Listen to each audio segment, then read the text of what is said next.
Good evening. I am Dr. Gregory A. Salter.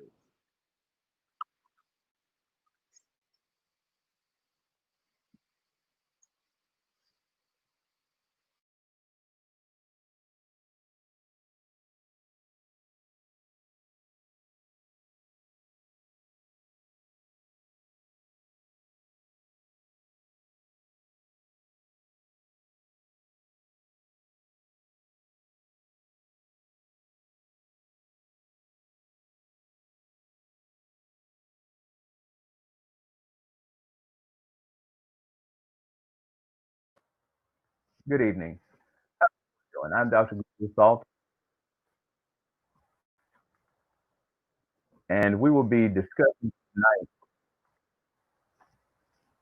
the issue of procedural.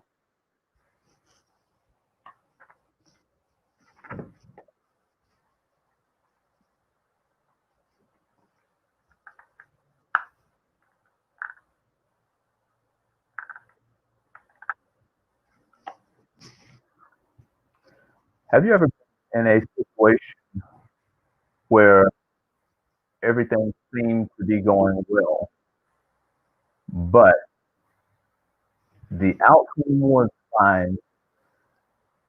However, the process was what offended you more than anything else.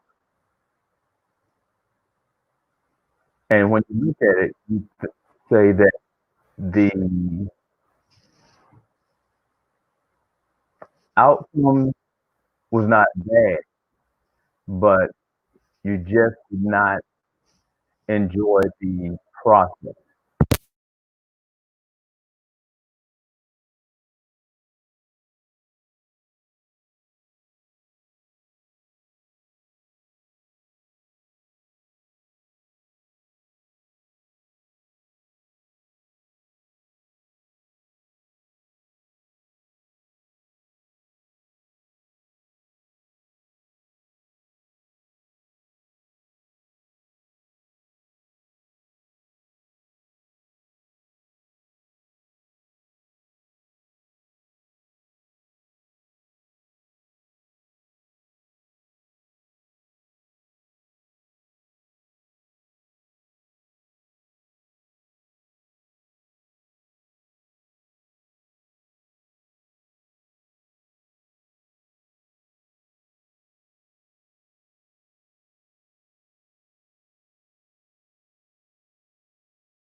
Hey, testing.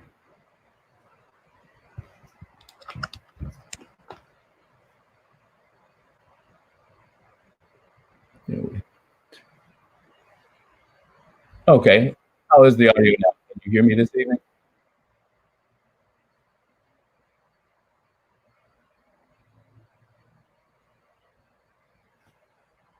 Okay, I see we have still Oye with us again, and I was wondering now, can you all hear me? Is the audio clear now?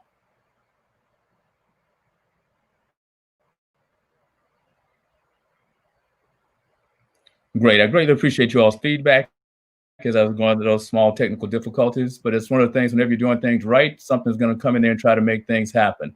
As I was stating, I am Dr. Gregory Salters, and tonight we are going to be discussing some procedural justice. How many times have y'all heard that phrase? And many of y'all that may not be in law enforcement, you may not have heard the phrase procedural justice. But it's one of those kind of phrases that when you think about it, you ask, was the procedure just?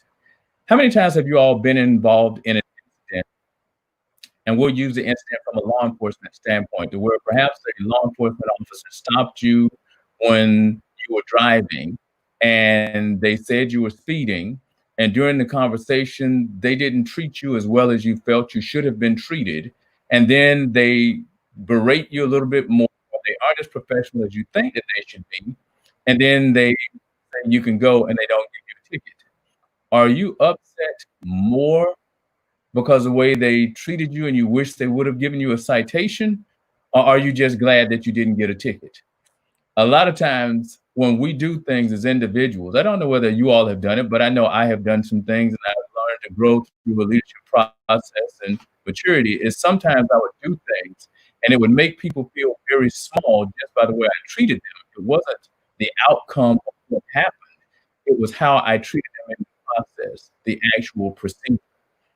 Have you ever been in a classroom for my educators? Have you ever had a classroom full of students and well, let me look at it from a student standpoint. You're in a classroom and the teacher is there and you're asking questions and you genuinely really don't know the answer. But when you ask a question and the teacher berates you and makes you feel small in the classroom, does that cause you to continue asking questions or does that cause you to type of withdraw in that class? Was the process right? Could the teacher have told you in a better way that your answer was incorrect or perhaps coached you along the way to help you get to the next level? Those are just some small examples of procedures that were going on. Or if we look at it in the medical profession, how many of us have gone to the doctor and we had a procedure? The procedure wasn't that bad, but the doctor or the nurse may have been rough. They may not have been as warm. Their bedside manner might not have been as great. So just because of those small things, it gave a negative tint to the whole experience.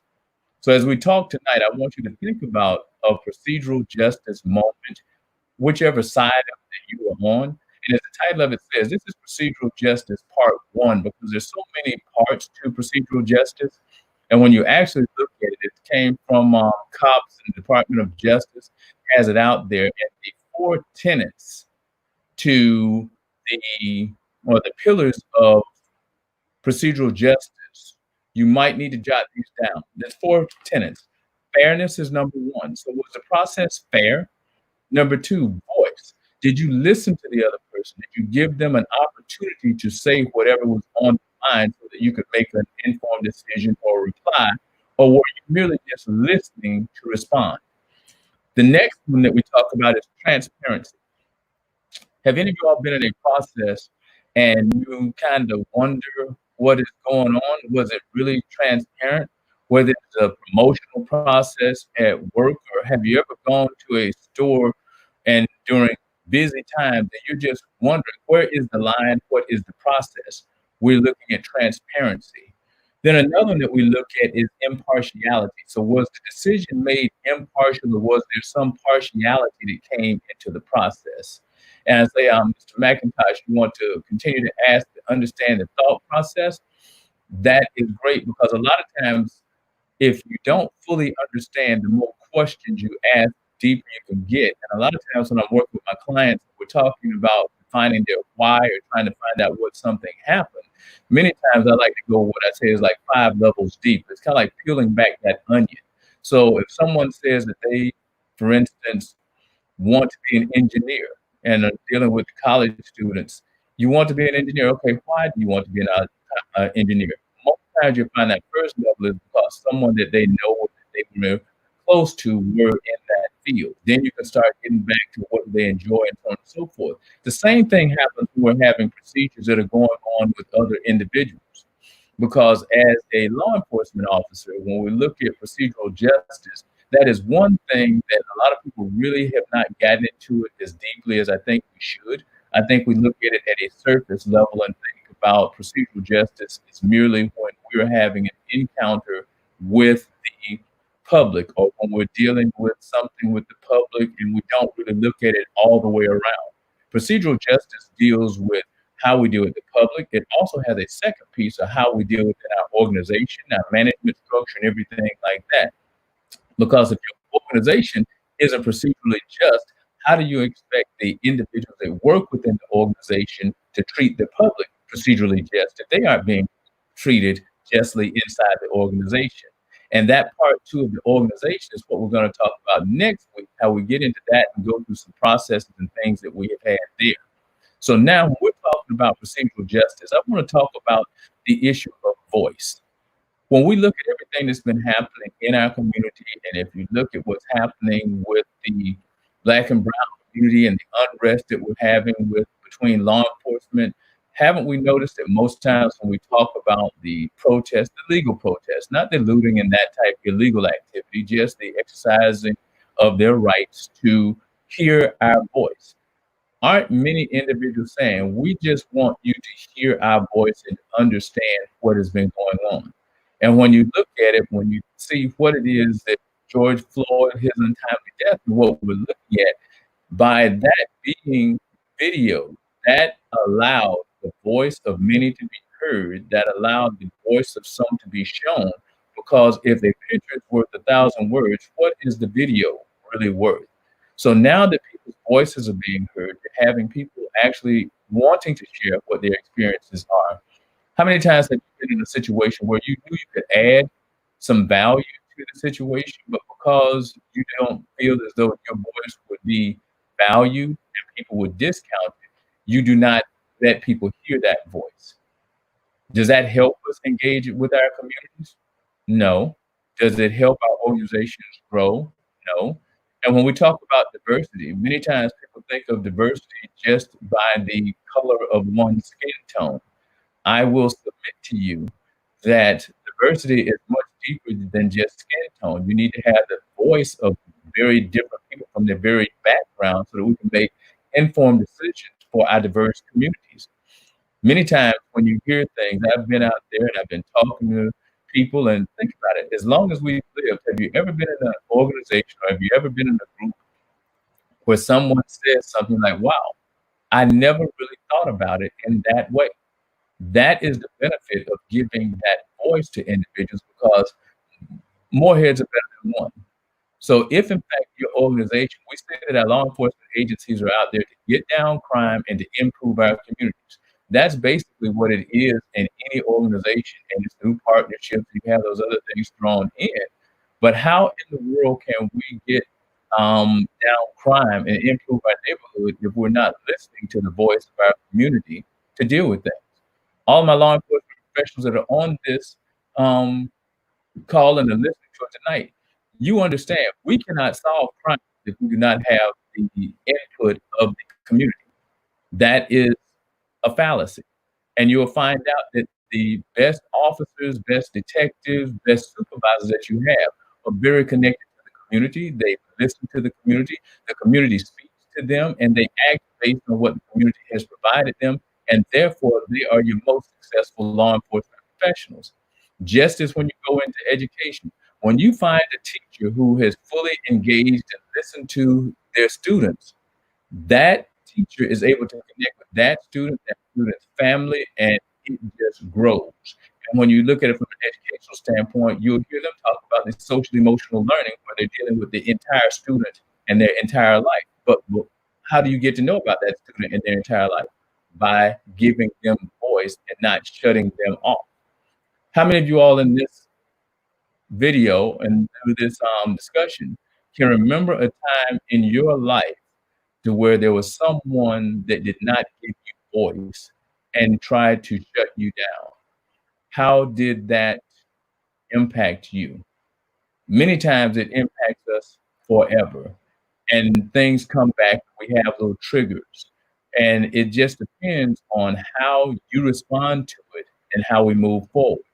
Because from a law enforcement standpoint, when we begin to not listen to our community, we are losing a vital tool. We're losing some vital information. So that's just merely talking about voice. And that voice is what we'll be using to move our organization forward. For instance, I've had the pleasure of working with some dynamic law enforcement organizations. Some organizations have people in the community organizations that are working with them to recruit officers. Think about it. Where do our officers come from? They come from the community. If we have given the community voice and the community feels as though it is a part of us, can you imagine how they could help our recruiting effort by both of us being on the same page? We're looking for the same thing that the community is looking for. The community is looking for the same thing that we're looking for. The community is helping us get the word out to those individuals in the community that may not have ever considered law enforcement. I must say, I'm one of those individuals that never considered law enforcement as a career, but listening to individuals in law enforcement and they telling me what it was that law enforcement is really all about, is what did it. They knew I was all about the community. They knew I wanted to get out there and make an impact on the community. So what they told me was like, law enforcement, that's what we do. We just do it with a gun. That's what it was. So by giving them voice, giving them the opportunity to speak to me and them listening to what it was I wanted, I was able to join this tremendously rewarding profession. But if I wouldn't have listened to them and they wouldn't have listened to me, then I wouldn't be here. The next one that we talk about is that when you do not give individuals voice in the community and they become frustrated when you need them, that is when they will not be there for you. When you look at most of the cities that have had the most amount of unrest, when you begin to peel back the onions and begin to do your research, you will find that many times those are the communities that did not have the highest level of connection to their community. And many times they had not listened to their community and given voice. There are tragedies that were happening over the weekend, this past weekend. And when you read the news stories, some individuals in the community say, well, we told the police what was going to happen. We mentioned to them what was going to happen, but they did not listen to us. Law enforcement professionals, we must listen to our community. They're out there all the time, and they're giving us some information. Even if we have fractured relationships, we can build those relationships so that we can encourage them to talk to us and give us that voice. That's one of the tenets. Another one of the tenets is fairness. How many times have you been involved in a situation and things just did not seem fair? Whether it was something that happened within law enforcement to where perhaps you may have seen law enforcement action that was taken and you did not understand it and you did not believe it was fair. Sometimes when you see things and you do not believe it is fair, but you have voice and you have connection and you begin to talk to other law enforcement professionals, you may find out that the incident that you saw, why it did not appear fair at that particular time, when you got a totality of the information, it was fair action. The other side of that is sometimes individuals in law enforcement may go out and they may do something and you look at it and it does not seem to be fair, and you use that same voice that you had by having that relationship with law enforcement organizations and knowing the processes, and you notify law enforcement of the actions, and it could be where an officer did not do the best thing and may have violated policy.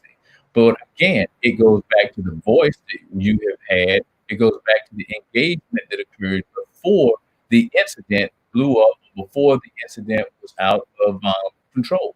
So we have to look at those and say, what is it that we're actually doing to increase the engagement so that therefore we can go over there and be the best cops and do what we can in our neighborhoods.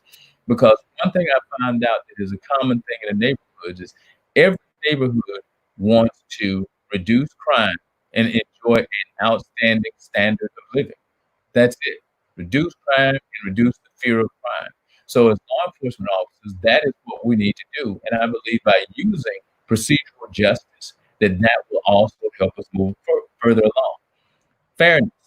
Also, it's kind of interesting. When I came into law enforcement, I'll never forget individuals, we would talk about it, and we say we would rather let a guilty person go than arrest an innocent individual. Because in a sense of fairness, we understand the criminal justice system, the professionals that are there, understand the criminal justice system, and it's not that we're wanting to put individuals in the criminal justice system. We're protecting our neighborhoods, and we're wanting to, when we have to take individuals to jail, there are ways to be very professional when we do this. And we're trying to be fair. And some you may hear say firm and fair. That fairness issue is something that creates problems. If you do one thing on one side of the town and not on the other, to one group of people and not to the other, that's when the issue of fairness comes into play. And the studies that Department of Justice has done, and when you're dealing with the COPS program, they talk about different things. And when they're talking about procedural justice, the underpinning of it is really officer safety. Because many times when officers get injured or when things happen in the neighborhood, you can trace it back to where someone thinks the process did not occur. When you're watching videos of law enforcement action and people are talking in the background, they will be saying things that they do not think are favorable for the law enforcement officer, that we may be doing things, and that is what it is. They'll be, you could do this. And that's why I'm also in favor of when we're giving the voice and when we're being um, the transparency. I love it when individuals engage police departments. They start going to the citizens police academies. They start inviting the police officers to their homeowners meetings. And when you go to the homeowners meetings and when you invite us to meetings, we don't want to be at a meeting just for the sake of attending a meeting. When we have these encounters and we have meetings, we don't want to just communicate. We want to connect. So when we're doing these things, this is what we're wanting to do to actually connect. Because when you truly connect with the community, they will hear your voice, you will hear their voice. We can be transparent, and that transparency is what really um, helps us build bridges. Because when we have a lack of transparency, we lose that level of trust because individuals saying you are not very transparent as a law enforcement organization. So therefore, we are always going to be suspicious of you. So as your organization is moving forward, what are you doing and what are we doing to be more transparent? From a community standpoint, what are you doing to welcome the law enforcement officers into the community? Are you inviting them to your homeowners meetings? Are you inviting them out to events that are there? And are you attending some? Because what I've noticed, it's kind of interesting because there are two groups and we're here together. And when you start talking about defunding the police, and I've mentioned that on a previous video when we're talking about the defunding of policing, and it's really a reallocation of funds, when you are truly connected and the police department is hearing your voice and you are allowing them to hear your voice, they will know what the community is wanting. So therefore, we can say, okay, by listening to you, I can see you, this community wants this. Let's see what we can do to come together on a plan to see if it is viable and what we can do. Because sometimes we're both saying the same thing but differently, but we aren't taking the time to really listen to the other party. So that's what I want us to do. So when we're talking about that voice, have you gone and looked at your police department's budget? I'll give you a quick class in Budget 101 because this is another thing with voice.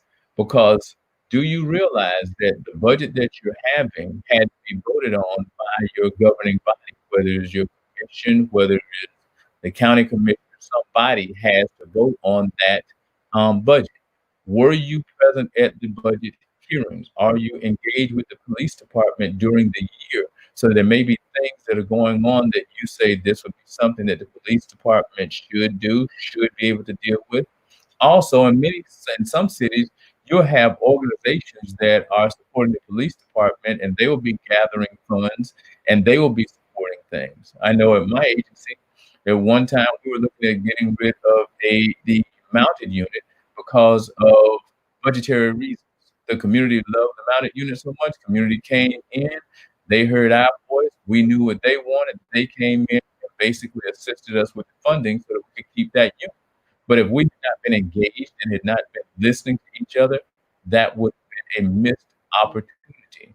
So now when we're looking at more things in fairness, how many times have you been in a situation with anything, I don't care what it is, and you felt as though you were not treated fairly? What was your response?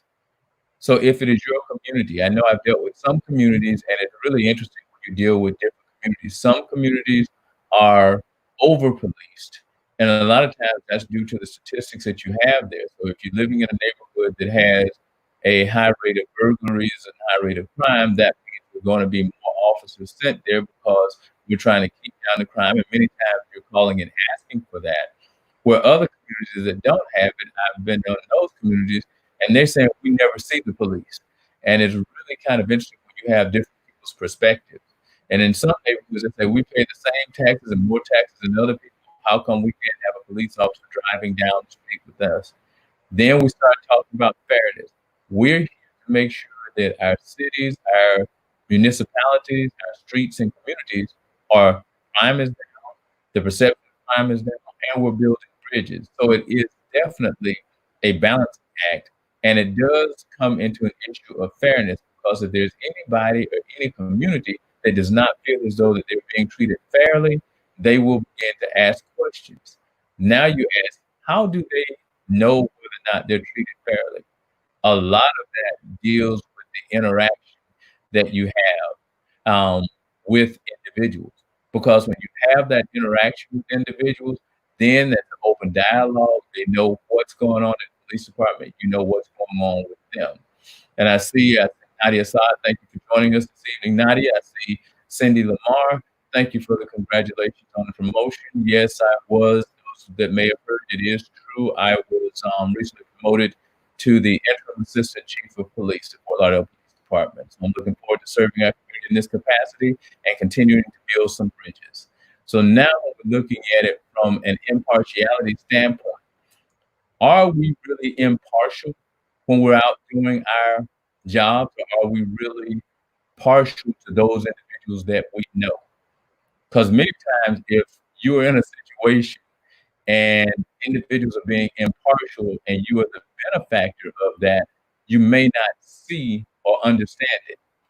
And that's what's interesting when you talk about implicit bias, because sometimes you can be the recipient of people being partial to you because of who you are, because of where you are. I'm very aware that when I go out and I'm in uniform, certain environment that's going to give some type of privilege because I'm in uniform. I also understand that sometimes when I am not in uniform, I do not have that same privilege. And I do not abuse that privilege because that is another issue. How sometimes people abuse their privilege, and sometimes people don't even realize that they have privilege.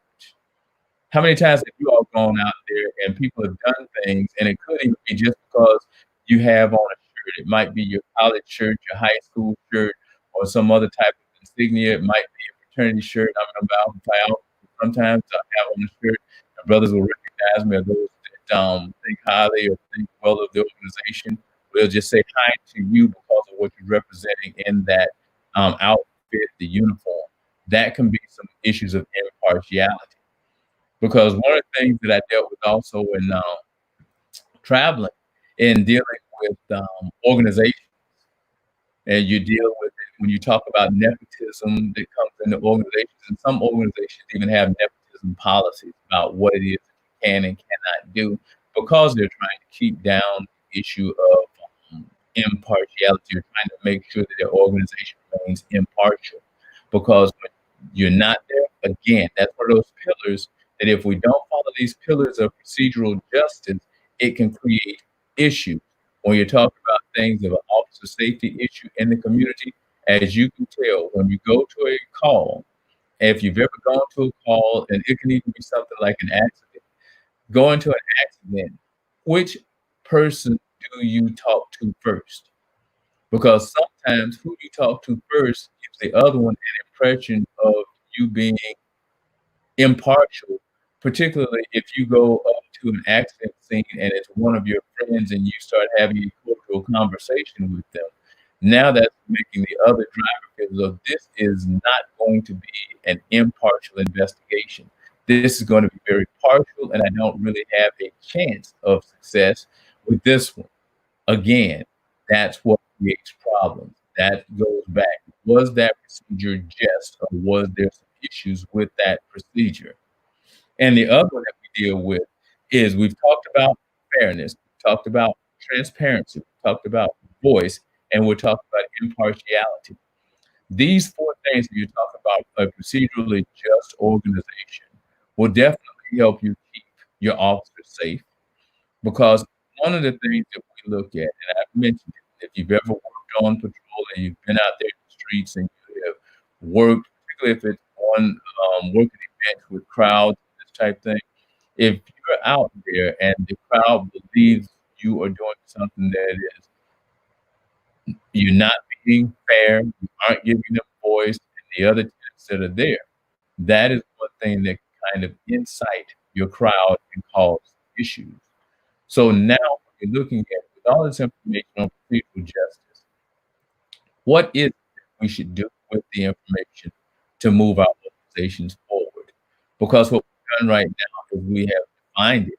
And as I described it, I did put a link out there that is for the cops department of uh, Department of Justice. So even if you were to Google procedural justice and deal with the Department of Justice, you will be able to get a lot more information and take a deep dive into procedural justice and how you can use it in your organization. You can see how it is it's going on because many times when things are not done correctly, it also causes problems with us.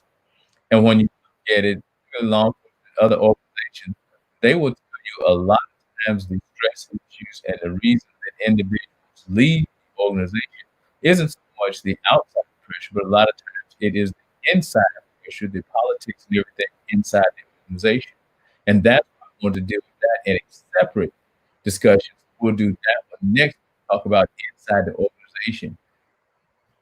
And this will deal with um, hiring, promotion, could deal with job assignments and everything because this is what we have to deal with when we're really trying to be procedurally just and adding value to our community and letting our community know that we want to hear them.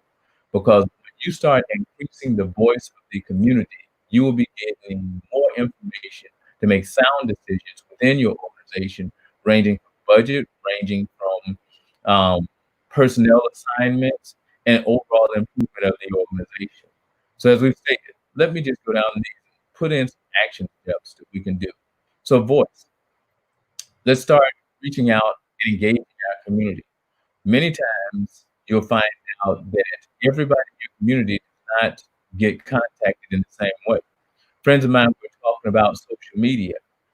Many times we do not, there are people in our community that are not on social media. So how are we connecting with them?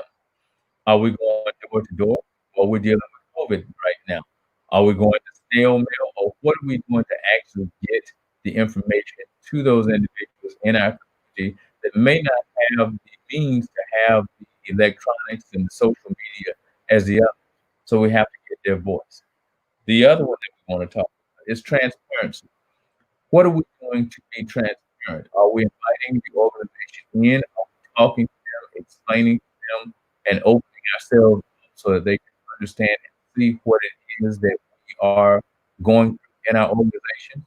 Because when you're transparent, that really helps people because they can see things. For my educators, if you go back years back, before we had a single point of entry, parents would come onto the campus, they could come down to the classrooms, and you had a social contact with the parents, and things were a bit more transparent. If you remember when we were going through the changes in the schools, parents were reluctant. They were feeling a little bit kept out when they couldn't go down the hallway to visit their kids and couldn't walk them there. But those things were put in place for safety reasons. So sometimes that has to be weighed in our situation. The other one that we deal with is fairness. Do you try to be fair? That's doing the same thing. If one person makes a mess up and somebody else does the same exact thing, are you treating them the same or are you treating them different? Or is it a perception of how you? So we have to make sure that if in our organization, if one person does one thing and somebody else does the same thing, need to make sure that we treat them the same way. When we do not do that, that creates issues. And I know a lot of times we talk about community-oriented policing, but the community is also watching how we treat our individuals inside the organization because all of our members are from the community. So they go back into the community and discuss what it is that they saw, they discuss how they have treated within the organization, and many times that can impact our recruitment and retention of individuals from the community based on how we treat each other. The other one that we have is the impartiality. That is the big one that we must deal with, is being impartial when we're taking our actions. Deal with the facts. It goes back, and I'll take myself to the 1 out of 12. The facts, just the facts. But the thing that happens with just being the facts, you were not really engaging individuals. So as we are growing, we must engage our community. We must connect with our community so that we can move forward. So as we've talked about tonight, we've talked about procedural justice, and we've talked about the 4 pillars of procedural justice. If we are to move our community forward, if we want to make sure that our officers are safe, and if we, these principles apply to anything, not just law enforcement. Are the procedures we go through just? Or is it that we'll go through processes and the process upsets us more so than the outcome?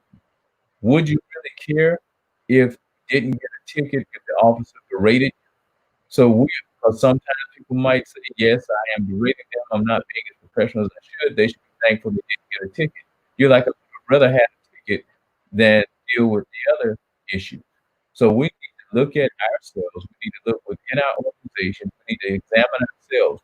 When you have interaction with individuals, is your procedure just? Do you leave people feeling with their dignity, or do you make them feel a lot smaller? So as we're going out, let's make sure that we are being procedurally just in our interactions with each other and with the public, so that therefore our organizations and our communities can grow. This is only one philosophy that I know that if we employ it, we can really move our organizations forward, we can better engage our communities, we can get down crime, and everyone can be enjoying our communities. I am Dr. Gregory Salters, and you all have just been seasoned for success. I'll see you next Wednesday when we talk about the procedural justice inside the organizations. Y'all take care and have a